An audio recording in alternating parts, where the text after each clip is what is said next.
Olá, muito bem-vindo, muito bem-vinda. Estamos começando o episódio 11 do ImplantaCast. Hoje a gente vai falar de um assunto que, olha, é uma notícia muito quente. Acabou de sair, talvez você ainda nem viu nada sobre e vai ver em primeira mão aqui com a gente. Eu estou com um time de especialistas para falar com você sobre algo que está movimentando o mercado da construção civil, que são as mudanças no sistema de financiamento do governo federal do Minha Casa Minha Vida. Você, como arquiteto, como engenheiro, precisa estar por dentro dessas mudanças para poder oferecer um serviço adequado, um serviço de qualidade e ter todas as informações que seu cliente precisa quando ele te procurar. E ninguém melhor para passar tudo que você precisa saber do que esse time que está aqui comigo hoje. Então nós estamos com, vou primeiro apresentar quem vocês já conhecem, né? Deixar aqui o melhor para o final, brincadeira. Mas vamos lá, então, professor Vinícius Chagas está aqui com a gente, vocês já conhecem muito bem. Gabriela Garcia, arquiteta aqui, urbanista, especialista em design de interiores. Então, estamos com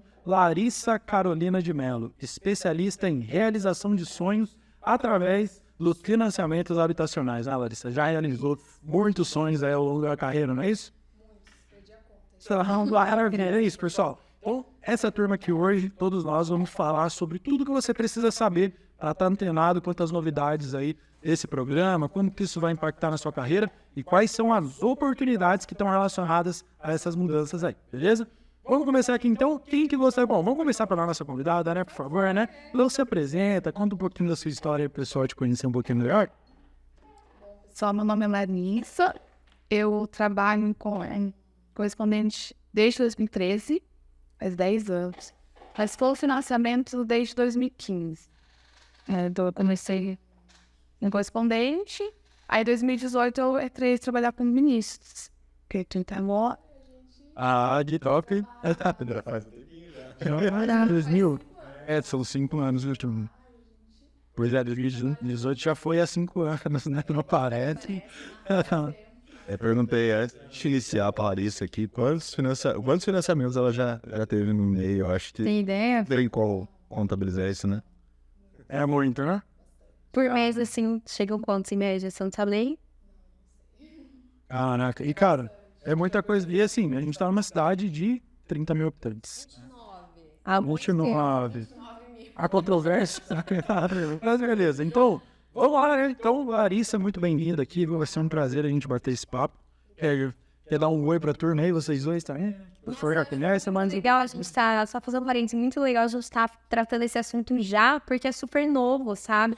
E eu, por exemplo, eu não tenho tanta experiência, né, em financiamento, em Minha Casa Minha Vida, e quando eu fiz foi já há algum tempo. Então, pra mim, por exemplo, vai ser um episódio de grande valia, vou aprender a me atualizar. E eu imagino que o pessoal que tá em casa também. Sim, legal. Vini que tá mais a par, né, Vini? Eu já trabalho, quem é onde você falou, acho que faz 5, 6 anos, acredito que seja isso, né? Que a gente já tá atuando de financiamento habitacional. Inclusive, a gente falou por diversas vezes, né?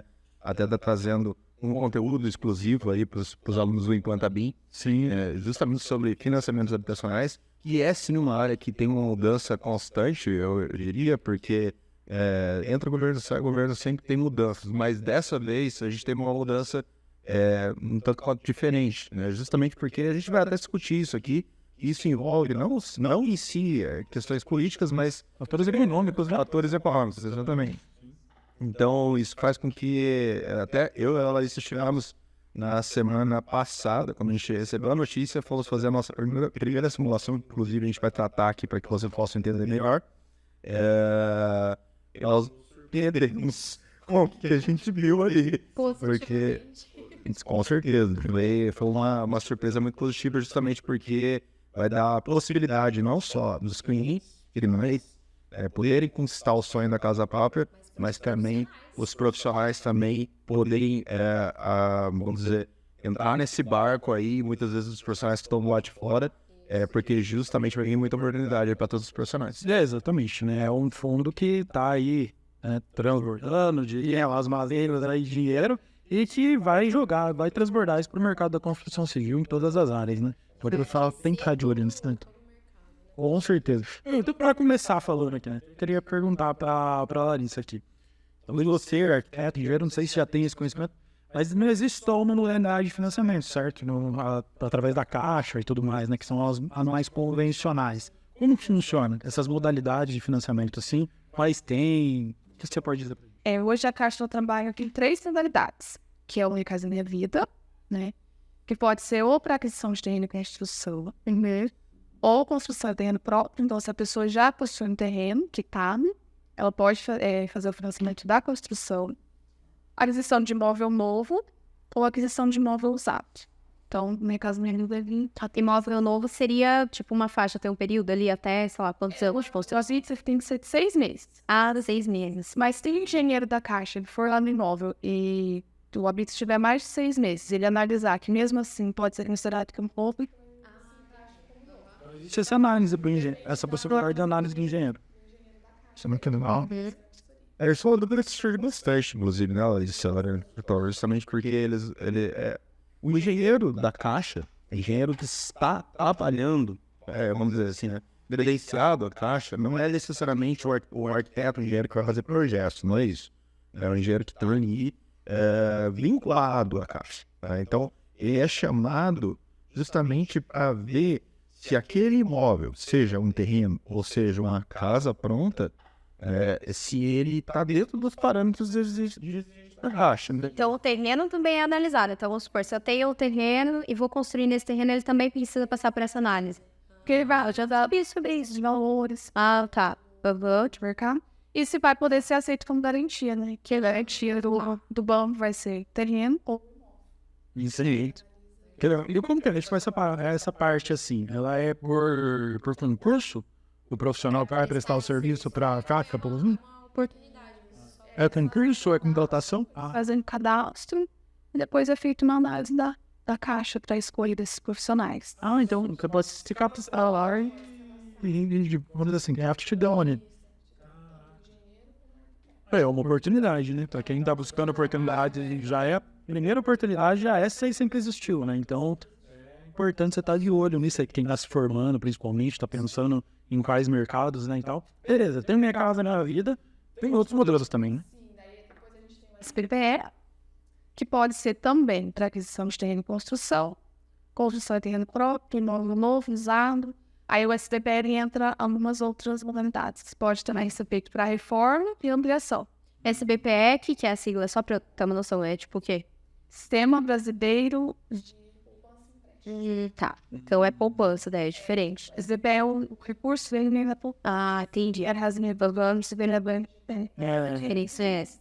diferença é. Sim. Então, se o cliente não se enquadra no Minha Casa Minha Vida, aí a gente tem a opção de enquadrar o SPPE. No caso de uma ampliação, é totalmente possível, no caso. É possível.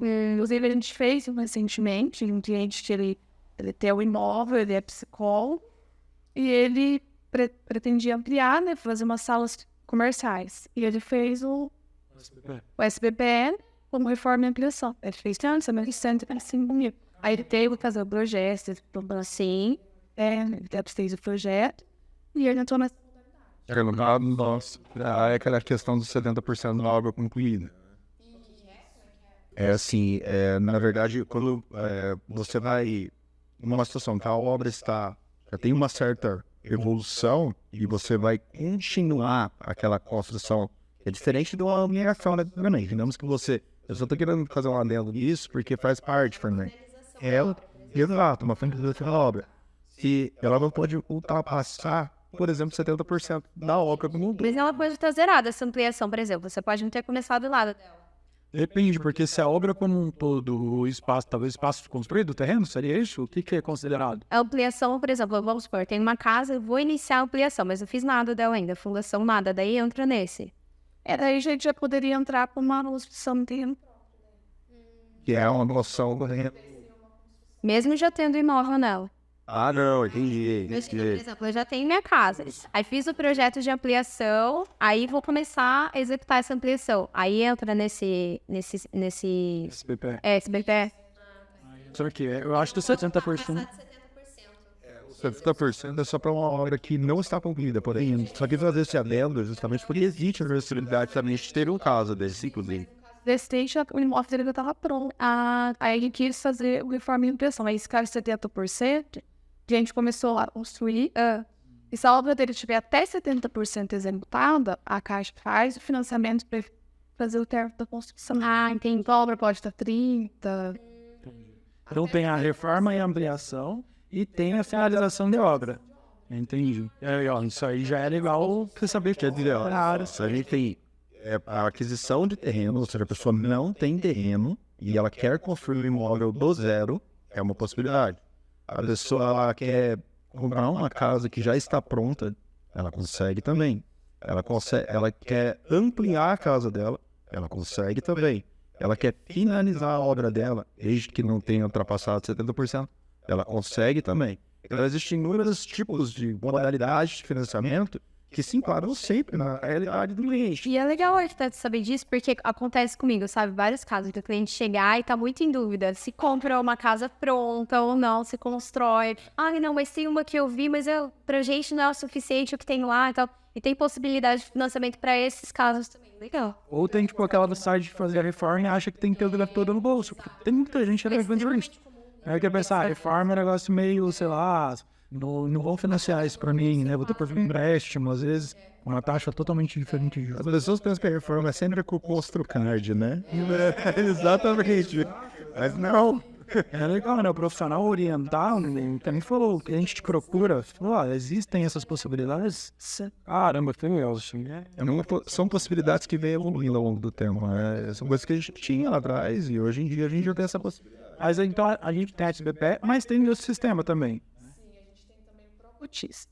Aí o pró-cotista ele tem algumas regras diferentes. Em Minha Casa Minha Vida, o SBPE, o cliente ele não precisa comprovar que tem o FGTS. Já o pró-cotista, uma das regras, o cliente tem que comprovar que tem mais de 3 anos de garantia. Se ele não tiver comprovar os 3 anos, ele tem que ter pelo menos 10% de saldo sobre o valor de avaliação do imóvel.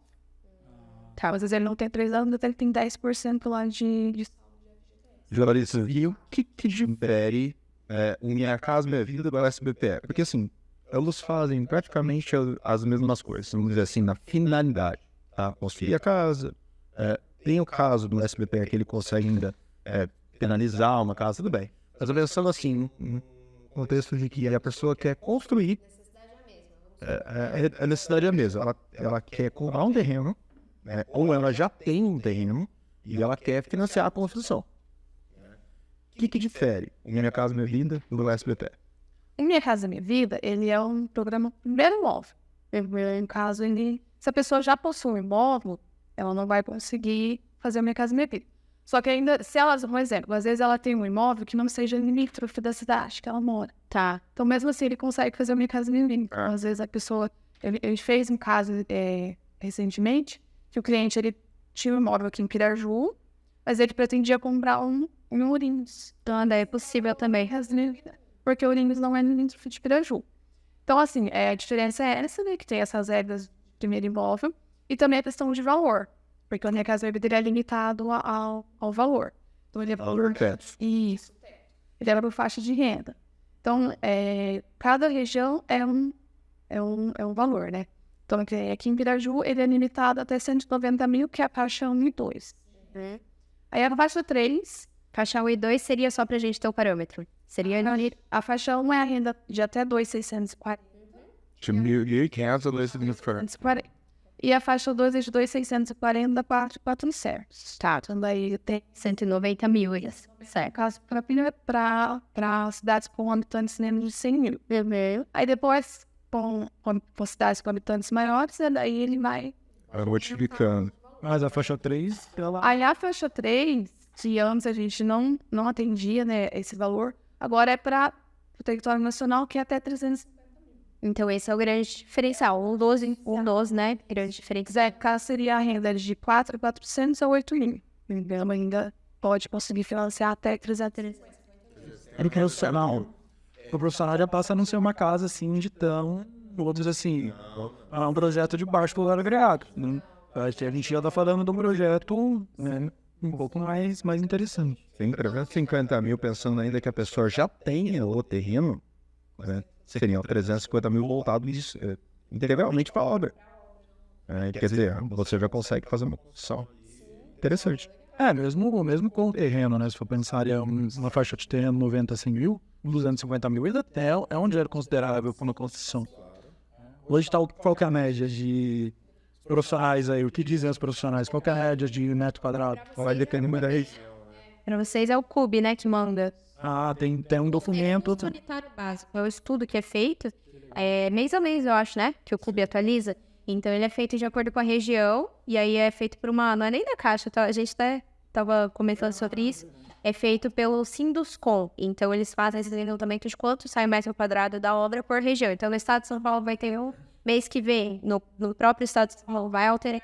Então, vai acompanhando as oscilações de mercado. E aí, por exemplo, não vai ser o mesmo aqui que é lá no Nordeste. É diferente. Entendi. E aí, é isso que é usado como parâmetro para a Caixa também, né? Hoje a gente está calculando mais ou menos Na nossa região. Em torno de 2.200. Mas isso, assim, tem padrão mínimo, né? padrão bem fácil. Exato. Sim, mas claro, vai ter regiões que é 3.000. Então, isso depende muito, né? Exatamente. É complicado a gente falar assim, existe um padrão. Não existe nenhum padrão no valor que você vai pensar e nenhum padrão no valor que você vai construir. Então, é por isso que a gente sempre fala, né? Independente de onde a pessoa vai construir, ela tem que procurar, primeiramente, um arquiteto e um correspondente caixa, justamente para poder estar Por orientando. exemplo, a pessoa chega para mim, o cliente chegou para mim pedindo orçamento. Eu falo, tá, o que seria tal? Aí fala que é financiamento, Minha Casa Minha Vida. Ele me deu o valor. Consegui, por exemplo, 190 mil. É o que você falou, né, Alter? Consegui 190 mil. Para eu, profissional, ter uma noção de metragem, por exemplo, de tamanho de projeto que eu posso fazer para esse cara, qual que é o parâmetro que eu uso? No caso, eu vou usar o CUB, que é o que usa a caixa. O que é o mais indicado? Usar o CUB. E aí joga sempre um pouquinho a mais, né? Porque até porque fica... O engenheiro é uma certa segurança, viu? Indo com base no método CUB, né, no caso. Você consegue ter uma certa... Até porque a análise da caixa vai ser feita com mais isso, né? Então, eu nem você saber quanto vai ser aprovado. Porque a gente também fazer um projeto maior, chega lá e... A taxa não vai financiar. Se você aprovar, como eu tô falando assim, do que eu vejo atuando como profissional. Se você analisa, por exemplo, você tem o valor por metro quadrado lá, sei lá, na casa de R$2.000, só pra gente arredondar lá. E você faz uma construção que seria maior do que aquele limite que você queria fazer, você vai até lá na prefeitura, beleza.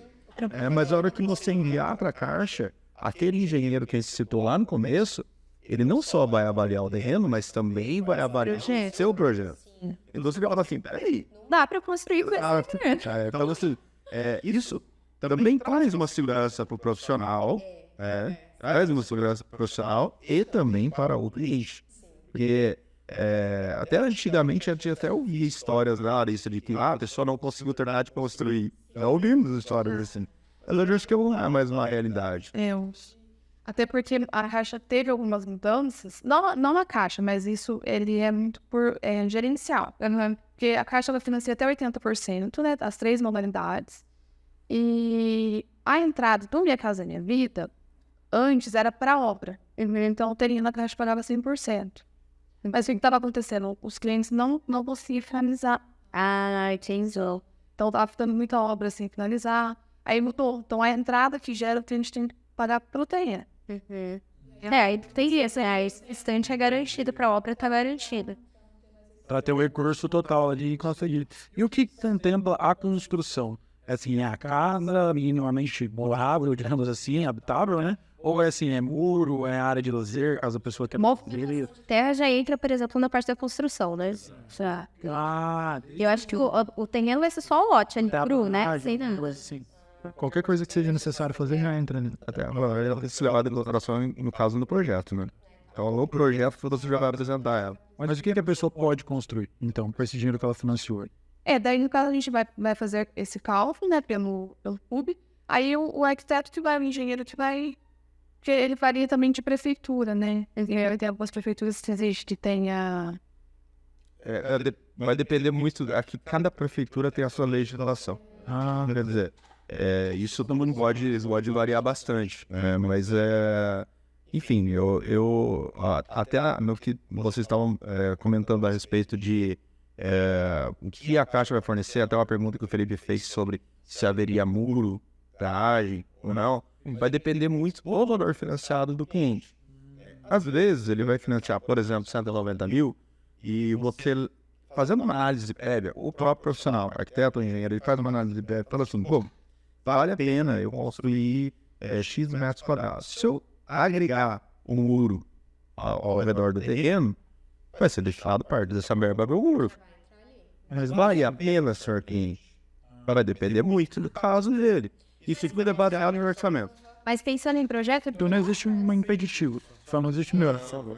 lá atrás, quando a gente mexeu com... Nossa, muitos anos atrás, quando eu tava me formando, a gente mexeu com Minha Casa Minha Vida, e aí tinha uma história, por exemplo, eu lembro do cliente ter comentado isso, que pra prefeitura daria pra aprovar senha numa lavanderia, por exemplo, não teria problema, e pra caixa teria que ter pelo menos uma coberturinha no tanque e tal, tem essas diferenças, não tem?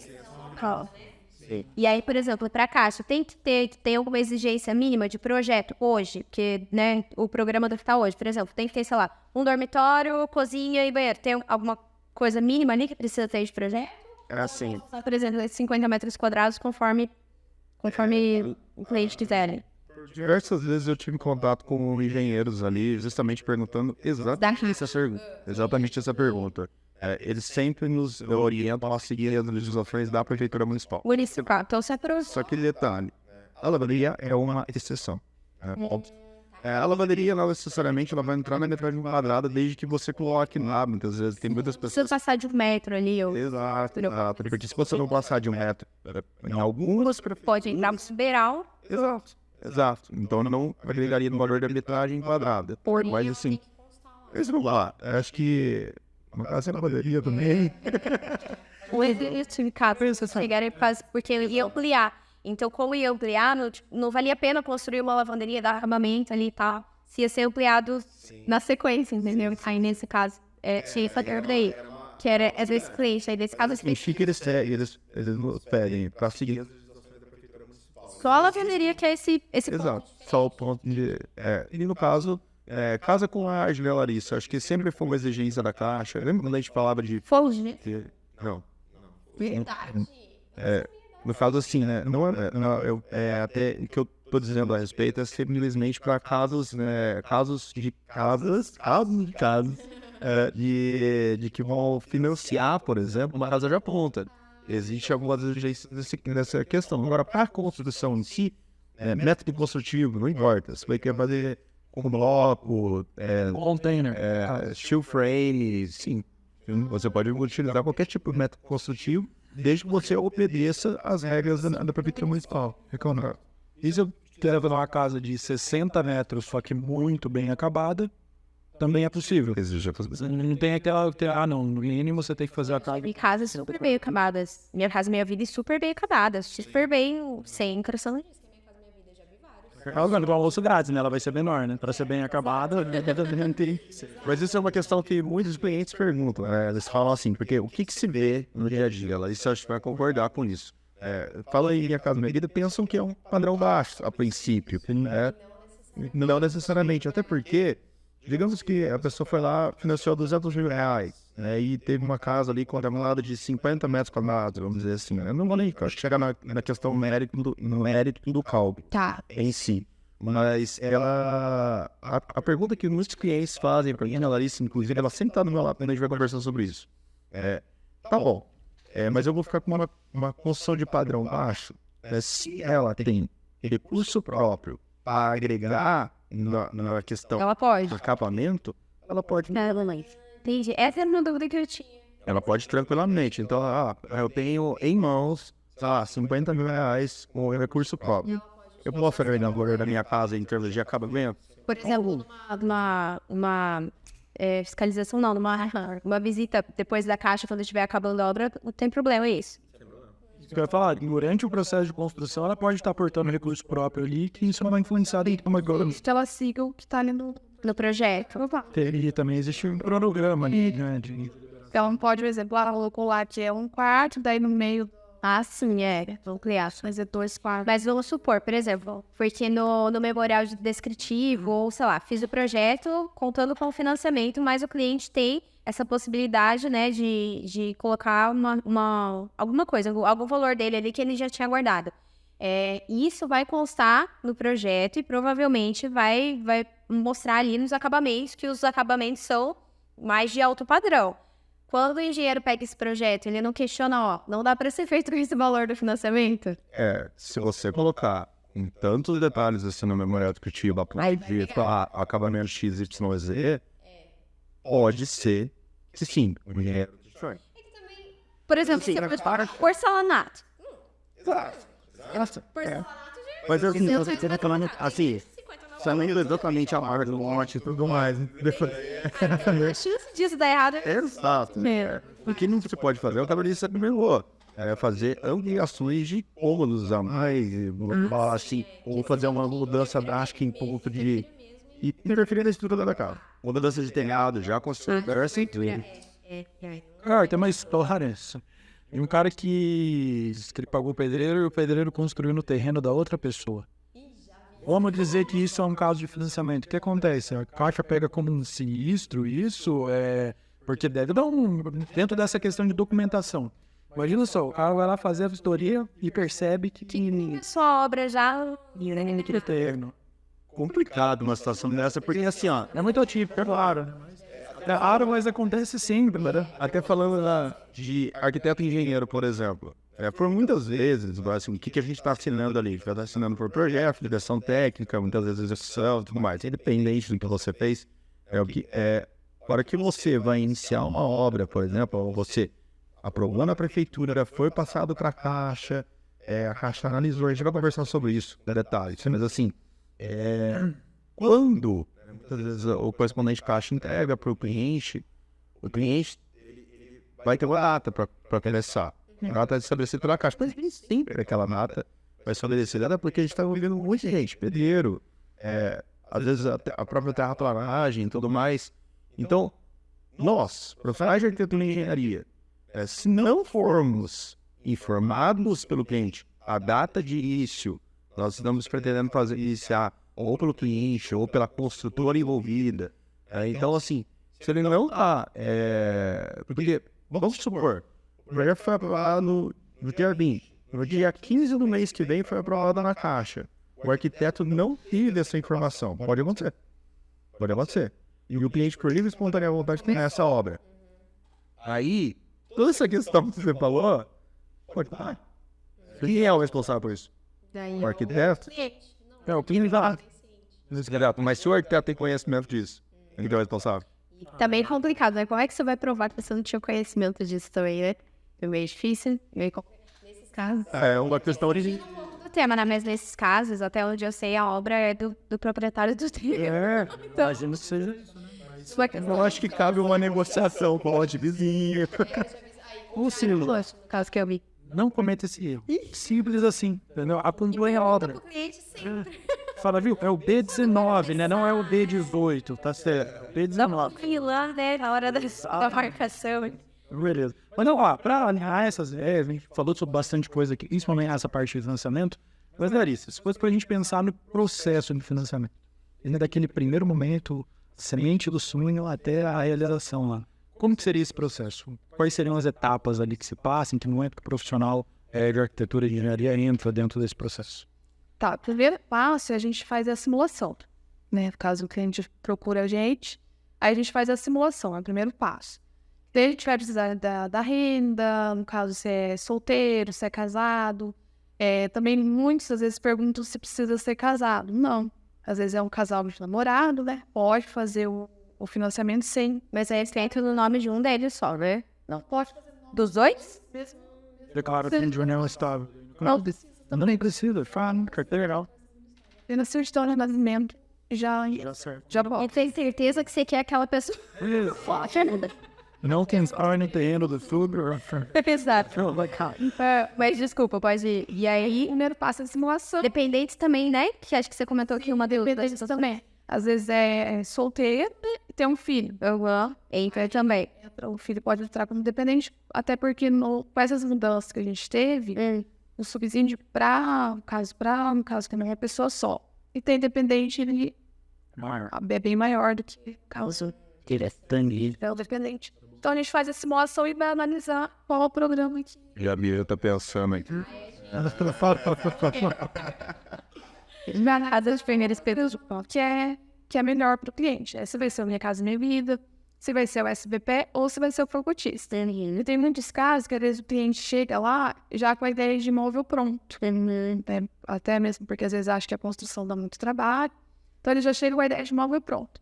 A gente faz a simulação de imóvel pronto e às vezes o subsídio é bem menor, aí a entrada fica maior, aí a gente dá essa ideia de fazer o terreno de construção. Normalmente acontece isso, de o subsídio ser menor para imóvel pronto.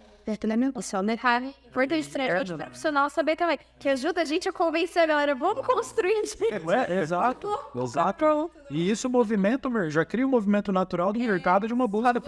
Com certeza. E a construção em si, não adianta falar, vai ser mais barata mesmo. É claro que você tem todo um prazo para a construção acontecer, isso é óbvio. Sim. Mas no final das contas, em termos monetários... Você está comprando a dor de cabeça que você não teme, né? Isso, opa, Mas beleza. Então, assim, primeira etapa, essa simulação posterior a isso. Fez a simulação, aí tem duas possibilidades.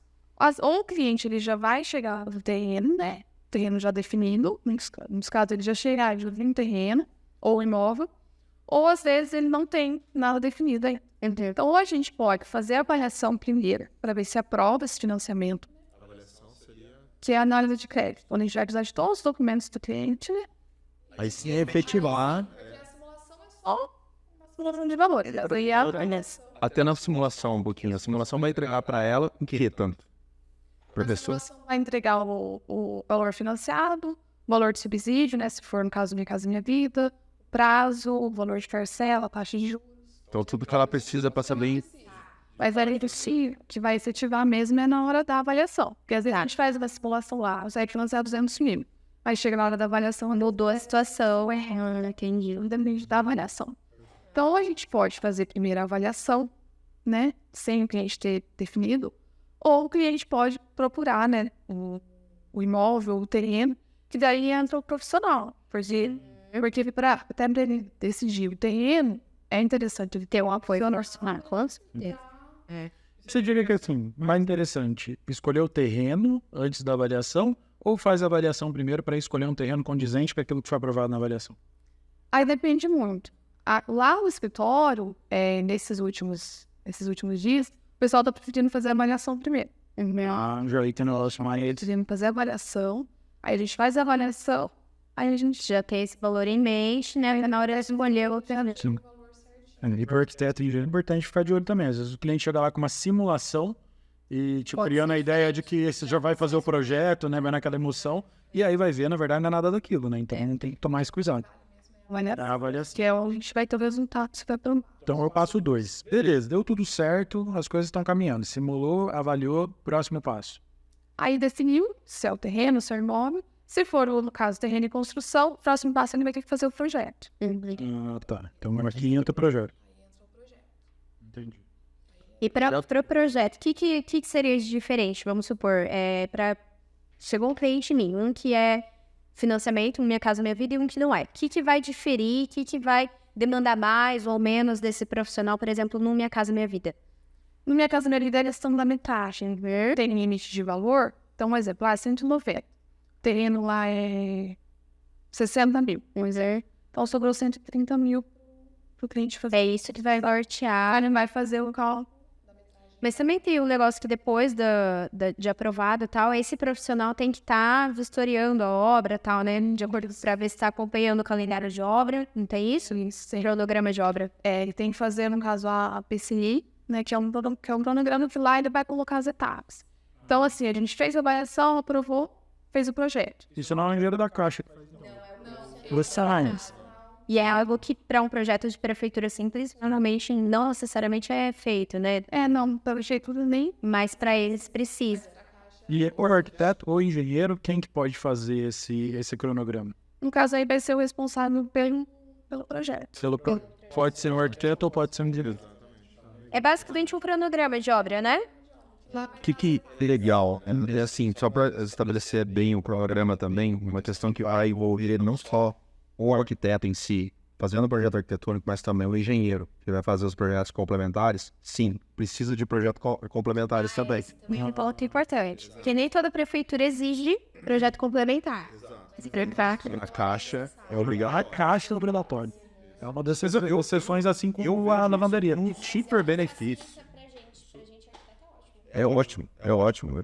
Tanto para o arquiteto quanto para o engenheiro, e para o cliente mais ainda. Mais ainda. Eu falo assim, né? O que a gente estava até demonstrando no cronograma. A primeira coisa que a pessoa vai fazer é a simulação. Segundo passo, ou ela vai escolher o lote, ou ela vai fazer a avaliação. Tá. Independente, aqui ela pode trocar Ordem pode... tranquilamente. Feito isso, a pessoa está avaliada para o terreno escolhido. Ela vai para o projeto arquitetônico. O projeto arquitetônico tem lá seus prazos, né? Sei lá, pode demorar um mês ou não. Independente, a pessoa vai fazer o projeto arquitetônico no ritmo dela. Tá. Tá? Detalhe, a partir do momento que a avaliação é feita, começa a correr um prazo de 6 meses para todo um processo da Caixa. Então, dentro desses 6 meses, O projeto tá aí. ela tem que fazer todo esse cronograma que eu vou demonstrar aqui para vocês. Tá. Por exemplo, fez a avaliação, projeto arquitetônico iniciou. Concluiu o projeto arquitetônico, né, vai aprovar esse projeto arquitetônico na prefeitura. Exato. Exato. Dependendo da cidade, pode ser um pouquinho até mais. Se o você Mas beleza, aprovou o projeto, você vai receber lá o alvará de construção da prefeitura e tudo mais. Com esse alvará de construção, é nessa hora, né, o momento ideal para que você... até falei, pulei a parte dos complementares. Né? Ah, verdade. Então, teria que fazer os complementares. O que a Caixa exige? Projeto estrutural, elétrico, hidráulico e projeto de impermeabilização. Né? Então, todos eles aqui necessitam das ARTs. Né? Tudo certinho, tudo belezinho. Beleza. Aprovou o projeto na prefeitura. Está com os projetos complementares em mãos. Né? Vai reunir toda essa documentação junto do PCI que a Larissa citou. Que assim, as pessoas pintam um terror em cima do PCI. Mas na verdade não é. É muito tranquilo. É muito tranquilo. Antigamente tinha o PFUI que era um pouquinho mais complexo, hoje simplificou bastante. Né? Então, faz o PCI, que nada mais é do que um orçamento básico, não é nada complexo, né? E um cronograma de obra. Ó, dizendo, 25% da obra vai ser executada no primeiro mês. 20% da obra vai ser executada no segundo. 19% da obra vai ser executada no terceiro. Isso é o cronograma de obra. Como é que ele fez esse cronograma? Pra quem não, por exemplo, tem experiência nenhuma. Isso, se formou agora, vai ter que fazer o seu primeiro cronograma. E aí? Não, realmente é um desafio no começo. Não adianta, é um desafio. Porque a gente traz essa expertise, vamos dizer assim, né, da faculdade. Né? Então, assim, na parte em que você trabalha, desde a época das aulas que nós tínhamos ali sobre gerenciamento de obras, faz totalmente parte disso. Né? Quando você faz gerenciamento de obras, é isso.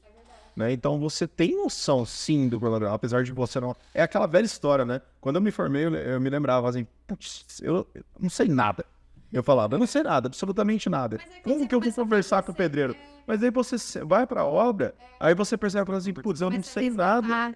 Mas você começa a resgatar, né? Lembrar o outro. Exato. É muito mais simples. A gente pinta um terror na nossa cabeça. Tira casaco e bota casaco. Exato. Mas nesses casos, o que eu fiz no primeiro que eu tive que mexer na minha casa, minha vida, eu não tinha experiência nenhuma, era meio recém-formada, eu corri pra ele. Então, tipo assim, você corre pra algum... Mas ó, possibilidades novas, porque logo mais a gente vai estar trazendo aí, a gente, inclusive, tanto eu quanto o professor Alexandre, que tá ali no cantinho, ali atrás, nós já estávamos conversando a respeito, não é de hoje, isso já faz um bom tempo, mas acontece que o programa Minha Casa Minha Vida evoluiu depois pro Casa Verde e Amarela, e depois agora está retornando Minha Casa Minha Vida, então é uma atmosfera que modifica muito, ela modifica demais, muito dinâmico. Então, nós pretendemos trazer todas essas nuances, inclusive a construção de um PCI, da PLS, que a gente vai conversar depois, né? Justamente num curso para que tenha especializar. Legal, para que justamente... Voltando aqui para nossa... Isso, exatamente. A gente vai guiar. Mas, essa... Voltando para terminar. Então, ok. Aí a gente chegou aqui no cronograma, né? Depois de toda essa parte estrutural definida, os complementares e tal. Ok. Qual que é o próximo passo daí? A execução da obra. Daí o próximo passo é a assessoria do engenheiro da Caixa. Na verdade, a gente entrega na lista, a gente pega todos os projetos complementares tudo e entrega na mão da correspondente Caixa. sonograma, alvarás, AET. Aí a gente vai solicitar a vistoria do engenheiro da Caixa. Entendi. Ele vai vistoriar o lote e ele vai fazer a vistoria do lote Antes do início da obra. antes do início da obra. Então ele vai analisar tanto o lote, né, como o projeto. Vai ver se está de acordo, né, tudo certinho. Aí ele fez essa vistoria, ele manda um laudo pra gente, né, ele coloca um laudo pro sistema que tá tudo ok. Aí que a gente vai finalizar tudo, aí manda pra Caixa, aí a assinatura do contrato. E tá, já é o último passo. Sendo é o start. Isso. Aí assinou o contrato, pode começar a obra. Perfeito. Uma pergunta. Um erro, ou 2, ou 3, ou qualquer erro que tenha aí, para não cometer na hora do projeto, para não acabar sendo reprovado na vistoria.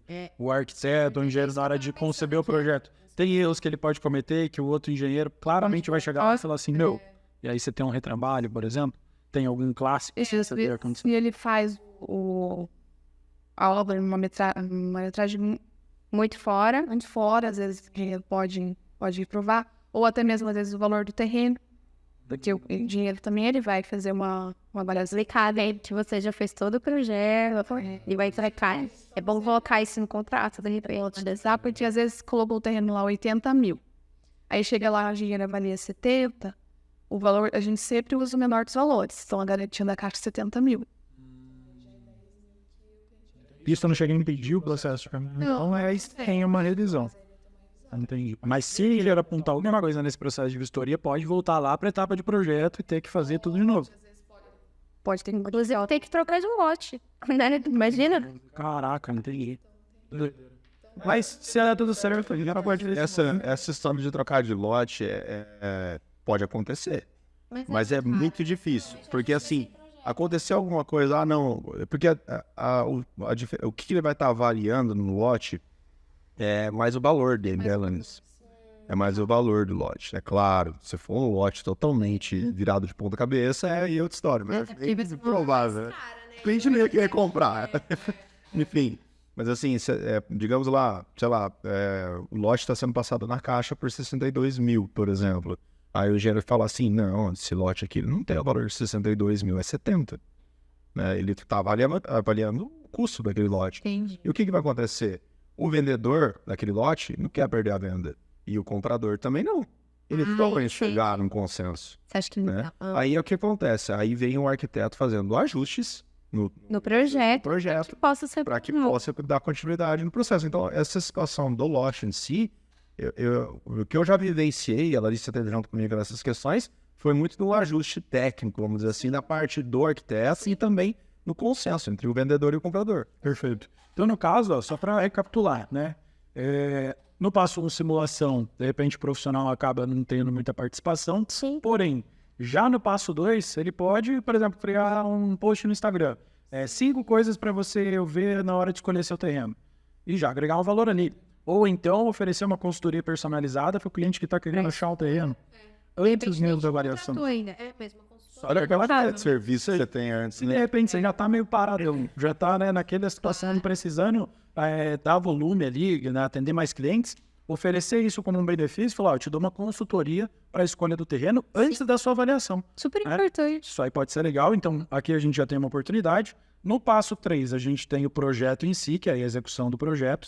Tem a questão dos complementares, os documentos dos complementares, que também é um serviço que agrega valor ali, né? O profissional vai ganhar dinheiro em cima disso também, não vai fazer de graça, obviamente. Aí a gente tem o cronograma, que também é uma parte do projeto, como ponto 4. Tem, inclusive, arquitetos e engenheiros que prestam serviços de cronograma de obra para outros. Especialista nisso, mas é uma oportunidade. E o 5º, que é a questão da vistoria, que você pode se cadastrar lá na Caixa para poder ser um vistoriador da Caixa, vamos dizer assim. Detalhe, no final de tudo isso, quando a gente vai para a obra, nós temos as vistorias.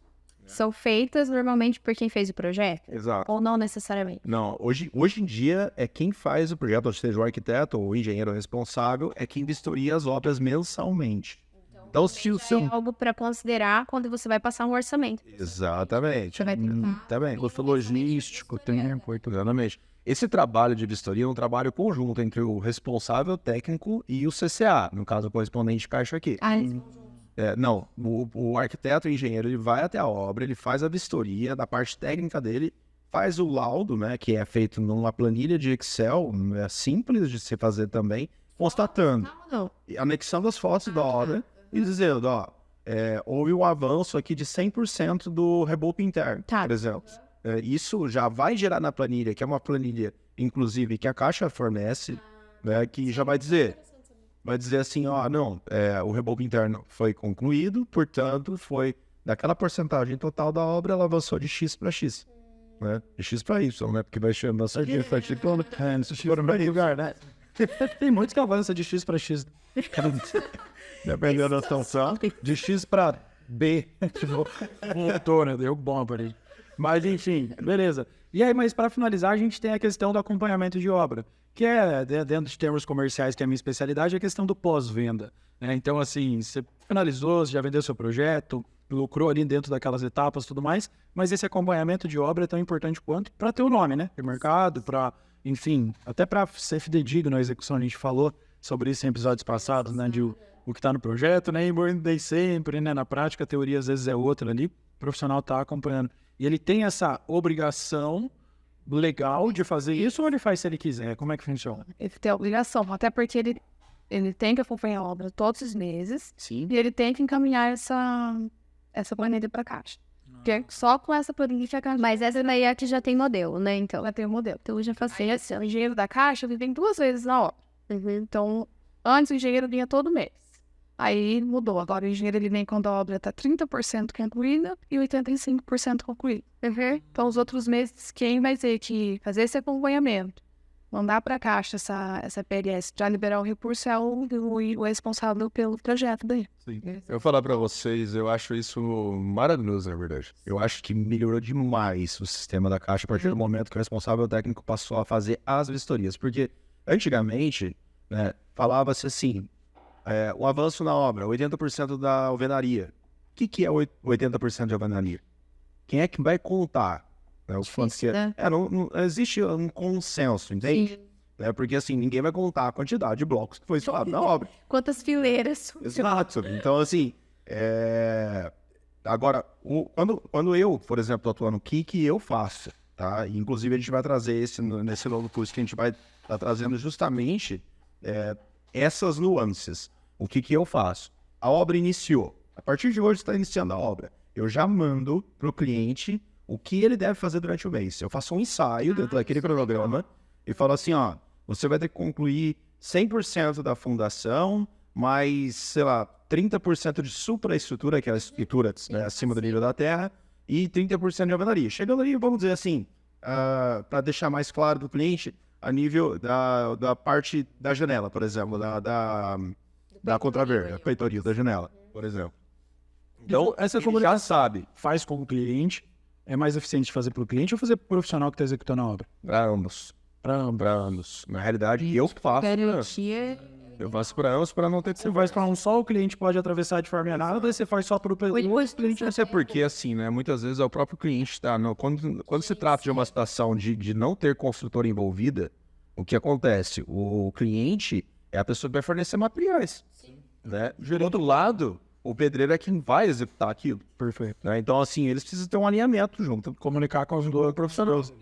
Então, eu já mando para ele essa planilha e ele já sabe o que tem que fazer, né? E chegou naquela determinada data, eu vou lá simplesmente conferir aquilo. Tá. E conferindo aquilo lá, a gente junta, faz esse documento de PLS, que é nada mais, nada menos do que esse Excel, vamos dizer, né? E a gente encaminha para o correspondente caixa aqui, no caso a Larissa, né? E a Larissa, ela vai, aí já não sei o que a Larissa faz lá. E aí vai para o banco de dados da Caixa. Agora uma pergunta, digamos assim, esse 30% e 85%, né, que são as duas vistorias do engenheiro da Caixa, certo? Digamos que você chegou lá em 30%, eu sei que não acontece muito, mas pode ser que aconteça assim. Chegou em 30% de execução da obra, marcou a vistoria do engenheiro e de repente o engenheiro começa a atrasar, demora 1, 2 semanas. Eu posso continuar com a obra e ultrapassar esses 30% que ele construiu? Ou eu tenho que pausar a obra até que venha essa vistoria? Como que funciona quando chega nesse ponto assim? Normalmente o pessoal para, né, nisso. Normalmente o pessoal... Até porque o subsídio só vai vir depois que ele passar por lá ou não? O próximo subsídio. Não, o subsídio essa etapa que vai liberar é só depois que o engenheiro passa. Então, quando a obra tiver 30%, a Caixa não vai liberar o recurso. Ela só vai liberar depois que o engenheiro vir. Até por isso que vai estar. Assim, ó. É o que Então é liberado em 2 momentos só, em 3 momentos. Para iniciar, depois de 30% e depois de 85%. Não, ela libera um exemplo. O engenheiro fez lá que são 6 etapas. Certo. Então vai ser liberado em 6 etapas. É mais. Então independe. Então liberou a primeira etapa, ele colocou lá que é 10%. Então vai liberar o proporcional de 10%. Sim. Aí a segunda ele já colocou mais 10%. Então vai liberar mais 10%. Aí a terceira já vai atingir os 30%. Então aí na terceira a Caixa já não libera. Ela só vai liberar depois que o engenheiro vir, que ele vai analisar o que foi feito. Mas então o profissional que vai construir o cronograma tem que estar de olho nisso, porque se é com 30 e 85, até para gerenciar o tempo da obra de forma mais eficiente, ele vai pensar, pô, eu vou precisar desse recurso aqui, porque senão ele vai travar na obra, né? Tem um detalhe que eu faço nos PCIs, né? No momento de fazer o cronograma, inclusive. Eu sempre coloco, por exemplo, assim, eu estou avançando o cronograma, vai avançando 15%, 15%, 15%, chega na última etapa, né? Eu avanço, né, tanto considerável, por exemplo, 10%, só fazendo uma comparação direta com os 15%, né, avanço 10% e eu deixo a última etapa como uma etapa extra. Por exemplo, a obra teria 5 etapas. Tá. Eu faço uma nova 6ª etapa e nessa 6ª etapa eu deixo apenas 5%. Por quê? Porque lá no final da obra, o cliente vai precisar apresentar o habite e a averbação da construção na matrícula. Sendo assim, são documentações. Então, documentações são aquele negócio, né? Poxa vida, é uma burocracia que você vai enfrentar muitas vezes, e muitas vezes isso leva tempo. Você vai pedir um habite, dependendo da cidade, vai demorar de 15, 20, 25 dias. É uma etapa. Era isso no cronograma? É uma etapa, então é uma nuance, né? Não, olha que dica valiosa, né? Sim. É uma dica que ajuda, né? Sim. E aí vem agora, né, uma questão assim, uma parceria com correspondentes caixa. Né? Então, existe uma história de que outros bancos vão poder financiar, mas isso não é nada ainda consolidado, né? Por hora, os correspondentes caixa são as melhores opções. Sim, porque os outros bancos trabalham no financiamento, mas terreno e construção hoje é só a Caixa. É só a Caixa, né? Tá, perfeito. Então, ter uma parceria profissional da construção civil, né, o arquiteto ou engenheiro, é interessante porque é ali que é um celeiro de leads, vamos dizer assim, é onde as pessoas vão procurar para financiar. Você não procura, geralmente, o engenheiro ou o arquiteto para te ajudar com o financiamento. Você vai procurar o correspondente caixa, né? E aí vem aquela questão, né? Até se você quiser comentar, que fala bem a respeito disso, sobre você fazer 2 escolhas, né? Pílula azul ou vermelha. Ser o arquiteto ou o engenheiro boutique, que é tipo, ter um alto valor agregado dentro dos serviços que você oferece, ou escalar através de demanda, né? Então, talvez, que você puder comentar a respeito disso, onde que se encaixa essa questão aí de fazer uma parceria dessa para aproveitar esse movimento do mercado? Antes de eu entrar na questão de escala, né, é importante a gente falar que às vezes a gente não consegue enxergar. Quando a gente estava na faculdade, falava-se muito a respeito de, poxa, o arquiteto e o engenheiro, eles têm diversas possibilidades de trabalhar no mercado de trabalho, que a gente sempre pensa, né? Projeto. Mas será que é só isso? Que tipos de projetos eu posso estar oferecendo? Eu posso oferecer desde projeto de construção, reforma, ampliação, eu posso fazer projetos só comerciais, eu posso fazer projeto de interiores, eu posso fazer projeto de decoração, enfim, tem milhares de tipos de projetos. Aí vem os complementares e projetos financiados. Né? Então, quer dizer, o nicho de atuação de projetos financiados, eu vejo ainda que é pouco explorado por arquitetos e engenheiros, porque eles negligenciam muitas vezes o potencial real desse...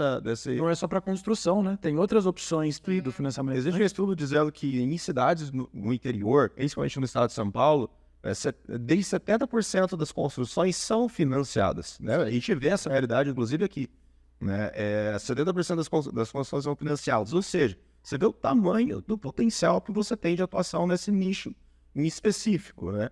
Por isso, a razão de você ter, sim, a importância de você ter parcerias com correspondentes caixa aqui, que o próprio correspondente caixa ele vai agregar para o arquiteto ou para o engenheiro profissional responsável, assim como nós podemos agregar a eles também. Sim. Porque se eles confiam muitas vezes no nosso serviço, sabe que gosta do serviço que a gente presta, realmente a gente vai estar agregando um ao outro. Né? E o cliente ele vai ser o maior beneficiário de todos.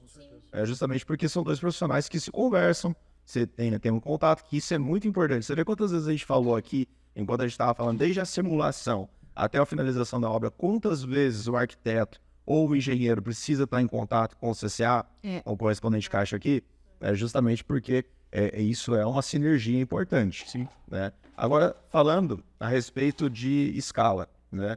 Esse é o motivo que a gente fez, inclusive, né, foi em uma das aulas que a gente falou sobre isso, né, essa é uma percepção minha a respeito sobre escalar um negócio em arquitetura, né, porque a gente sempre fala assim, tá, beleza, eu sou um profissional autônomo, porque é isso que um arquiteto engenheiro é, ou ele é profissional autônomo, ou ele é um empresário, e profissional autônomo nada mais faz do que vender o tempo, né, então ele precisa estar com as duas mãos inteiras, justamente porque ele precisa projetar com elas. Sim. Né? Então, se ele não tem essas duas mãos, como é que ele vai fazer? Ele vai projetar por telepatia? Não tem como, né? Não vai acontecer.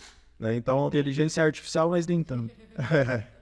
então, como escalar um profissional autônomo? Né? A gente fala assim, essa é a minha percepção a respeito. O arquiteto ou o engenheiro, ele tem duas maneiras de escalar, né? Que são as primeiras, né? Que eu diria assim, né? Que é justamente se tornando um arquiteto boutique, né? Falando desse jeito meio... o arquiteto boutique, eu gosto dessa...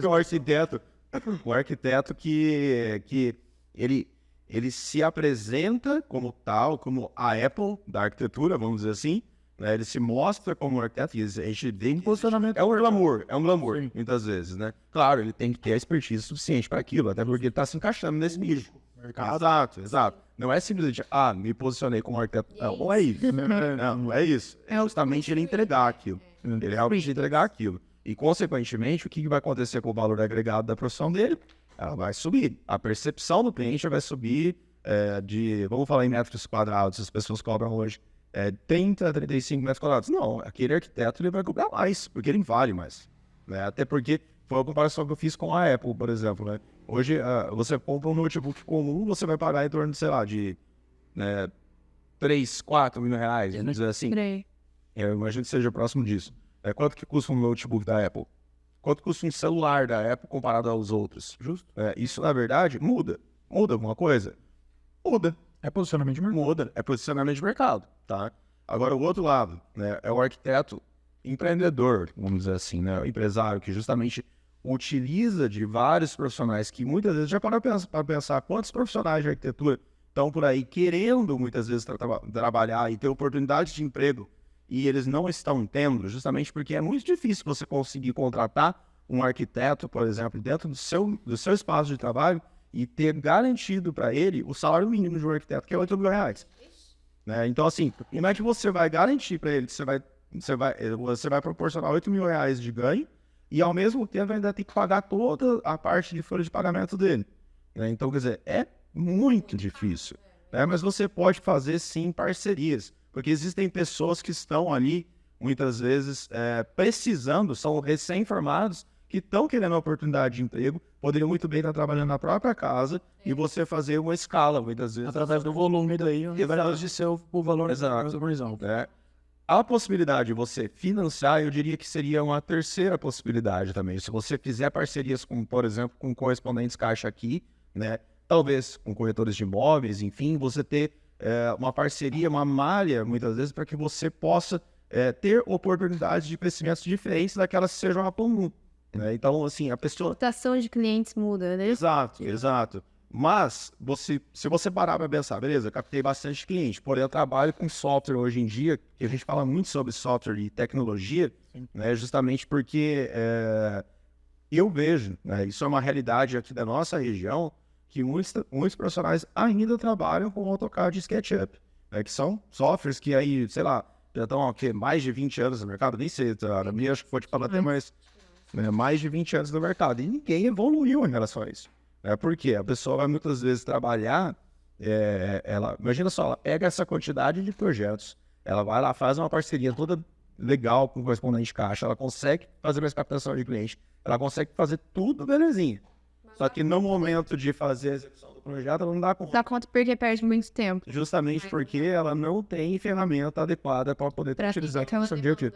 Seja para otimizar o tempo, seja para poder fazer um trabalho colaborativo com outros profissionais. Até porque os complementares vão ser necessários. Então, nesse sentido, Quanto tempo você destina mais ou menos para que você faça, por exemplo, assim, um desenho arquitetônico simples, de você fazer 2 cortes, cobertura, elevação, tudo no A partir AutoCAD? de uma planta. Nossa, eu acho que perdeu alguns dias ali. Pelo menos uns 2 dias ficaria. Pelo 2 Porque na realidade você pega um software como o Revit, você vai fazer isso em menos de, sei lá, 15 minutos. E o 3D? E o 3D, você vai fazer isso também, o 3D vai dar, o 3D vai ficar automático. Então é isso, né? Existe a oportunidade de crescimento, de escala. Hoje, se for pensar, é uma oportunidade dentro do mercado, como a gente falou, uma notícia muito nova. Então, a tendência é que esse mercado seja aquecido através desses recursos. Só que é o que você falou, não adianta coletar cliente, fazer a parceria, ter um monte de gente querendo fazer os projetos. Você pode contar com outros profissionais, mas é legal você poder trabalhar de forma integrada, né, dentro desses outros profissionais. Ou 2, você utilizar ferramentas do seu dia a dia que possam otimizar o seu tempo sem perder qualidade, sem perder em detalhamento e tudo mais, que geralmente é o que leva mais tempo, né? Então, seria isso, né? Exatamente. Essa é a ideia. Maravilha. Turma, pra gente poder ir finalizando esse bate-papo, que hoje tá incrível, assim, passou mais de 1 hora aqui e a gente nem percebeu. Espero que você que tá com a gente até agora também esteja anotando tudo que a gente falou aqui. Se não anotou, volta, tem que fazer a voz. Não é? Com certeza, porque, cara, tem muita coisa pra falar ainda, né? coisa, né? Exato. Exatamente. A tendência é que tem essa mudança ao longo do tempo, né? Mas vamos fazer o nosso Ride Moment. Será que a produção ajuda a gente? Faltou mesmo, exato. Esse Ride Moment hoje vai ser um pouco diferente, tá? Então, o que eu gostaria? Eu vou fazer uma pergunta aqui. Eu gostaria que a Larissa, a Gabi e Vinícius respondam de forma direta, por gentileza, pro pessoal. Vale a pena trabalhar nesse mercado, né? Para o arquiteto e para o engenheiro, vale a pena ele atuar nesse mercado onde está tendo esse financiamento aí, habitacional e tudo mais, principalmente voltado para Minha Casa Minha Vida, nesse momento? Na sua opinião, Larissa? Na minha opinião, super vale a pena. Até porque nunca teve uma mudança, assim, de financiamento. E a procura aumentou muito, a gente percebeu, assim, nos últimos dias. Teve dias de eu ficar a manhã inteira só fazendo simulação. Mas novamente, só fazendo simulação. E querendo ou não, que nem eu falei no começo, não é só terreno em construção, né? Então tem outras possibilidades. Às vezes o cliente vai comprar um imóvel pronto, quer fazer uma reforma, ele vai precisar do profissional. Quer fazer uma inversão, ele vai precisar. E aproveitar esse momento. Eu acho que é um momento, assim, dos profissionais dessa área entrar, porque vai ter bastante procura e vai aumentar bastante. Excelente, então fica de olho. Então, agora vamos para uma segunda opinião aqui. Gabriela, não tá, né, o seu foco é um pouco outro, mas dentro de tudo que a gente conversou hoje, o que você pensa? Eu acho que quem é arquiteto quem é arquiteto e engenheiro e tá ligado em aproveitar a oportunidade, a hora é essa, sabe? Alguém tem seu profissional que já tá de olho nisso, nesse movimento de mercado aí que tá acontecendo. Porque antigamente ficava muito aquilo na cabeça, né? De que projeto Minha Casa Minha Vida era coisa pequenininha, padrão simples, igual a gente tava comentando. E hoje já deu pra gente ver que, cara, não, abriu um leque de possibilidades para projeto aí muito, muito grande. Então, só de financiamento a pessoa consegue até, sei lá, 350 mil. Fora que esse cliente pode trazer, de repente tem alguma verba dele ali própria que ele vai injetar também na obra. Então, tirar isso da cabeça, que projeto Minha Casa Minha Vida é padrão simples, coisa pequenininha. Não, venda já também esse projeto, se for o pequenininho, 50 metros quadrados, com ampliação. Venda isso, desde o início. Então, quem é esperto, quem tá se ligando aí já faz isso. Acho que é uma ótima oportunidade, é o momento. Eu vou contar só pra vocês. A Gabriela não pensava assim na hora que a gente começou a conversar. O coragem mudou a cabeça dela, tá? Só pra vocês entenderem. Então, vamos lá. Vinícius, sua visão como empreendedor do ramo imobiliário, assim. Você que, além de ser arquiteto, além de trabalhar de forma ativa, também tem essa questão mais, vamos dizer assim, operacional ali, né, empresarial dentro desse ramo. Como que você vê isso? É uma oportunidade de empreendedorismo também para arquitetos e engenheiros? Como que você observa esse mercado? Com certeza, né? Para todos os profissionais que estão envolvidos, é uma oportunidade, sim. Eu acho que a gente tem ali, né, Larissa, uma sinergia muito legal, né? Eu acho que do pessoal ali, né, trabalhando com todos, né, desde correspondente, corretor, até a parte do próprio arquiteto, engenheiro. A gente trabalhou por bom, o Alexandre tá quietinho ali, né? Tem outro envolvido nisso também. Já trabalhou com bastante financiamento. Mas dentro do meu nicho de atuação, do espaço onde eu trabalho, do meu ambiente de trabalho, grande parte das obras que a gente acaba fazendo é vindo de financiamento, né, Larissa? Então, eu sou suspeito em falar. Essa é a realidade. Ele vem disso todo dia, gente. É capriciosa essa minha pergunta. E quando eu estava dentro da faculdade, ninguém... Essa é a realidade. Quando você está dentro da faculdade, principalmente na faculdade de arquitetura, ninguém fala lá. Eu nunca vi um colega de faculdade meu falando assim, putz, meu sonho é trabalhar com financiamento. Não. Mas assim, na realidade, é por isso que eu digo, é um nicho pouco explorado ainda, né? Porque as pessoas não têm noção. Exatamente, é aí que tá. A gente tem que se adequar à realidade dos nossos clientes e entender qual é a real necessidade deles. E agora, na verdade, essa realidade está por mudar. Então, já está mudando. Né? Vocês viram aí, enquanto a gente estava conversando, a Larissa falando da quantidade de simulações que ela vem fazendo. E até um gancho interessante que a gente falou a respeito, mas na semana passada, quando nós liberou para a gente o simulador, a Larissa e eu estávamos ali, vamos fazer o simulador ali para a gente poder ver o que realmente havia mudado. Uma das primeiras simulações que ela fez, por incrível que pareça, ela fez uma simulação de uma renda de R$ 1.500, a pessoa teve um subsídio de 46 mil, sendo a entrada para que ela possa começar a obra dela de R$1. Ou seja, juro, eu tenho isso gravado, inclusive, eu vou colocar depois no Instagram do Implanta.me. Se você não segue o Instagram do Implanta.me, @Implanta.me, vocês vão encontrar, eu vou deixar esses stories ali e deixar fixado para vocês. Mas essa simulação nós fizemos lá e a gente ficou impressionado, porque justamente, vocês conseguem imaginar a quantidade de possibilidade que isso abre, justamente tanto para o cliente poder construir a sua casa própria e para o arquiteto, engenheiro e correspondente que acha que está podendo fazer a atuação do trabalho e realizando sonhos. Isso é um absurdo. Até porque, de repente, uma grana que ele estava pensando em utilizar na entrada, ele pode investir num projeto. De repente, um projeto mais caro, inclusive, né? Um arquiteto boutique, que seja. Né? Pode ser um... É isso, turma.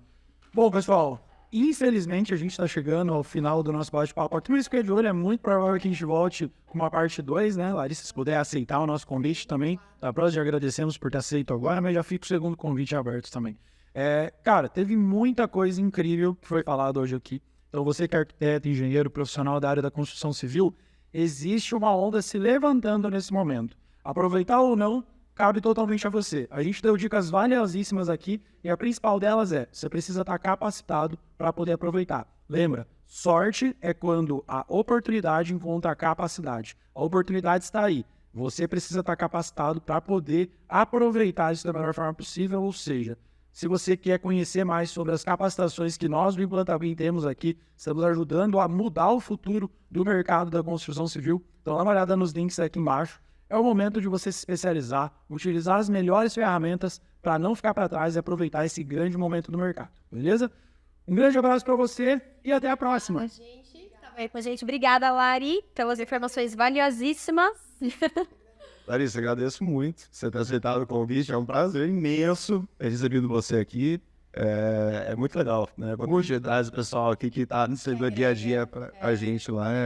E obrigada, pessoal que está em casa, mais uma vez acompanhando a gente aqui. A gente lembra vocês, né? Se inscrever no canal, ativar o sininho aí para receber as notificações. A gente vai fazendo sempre conteúdo muito atual aqui. E seguir a gente nas redes sociais. Manda pros amigos, manda pros primos, pros parentes, enfim. O conteúdo de hoje foi incrível. Então, a gente se vê na próxima. Um abraço. Obrigada, gente. Até. Valeu. Foi.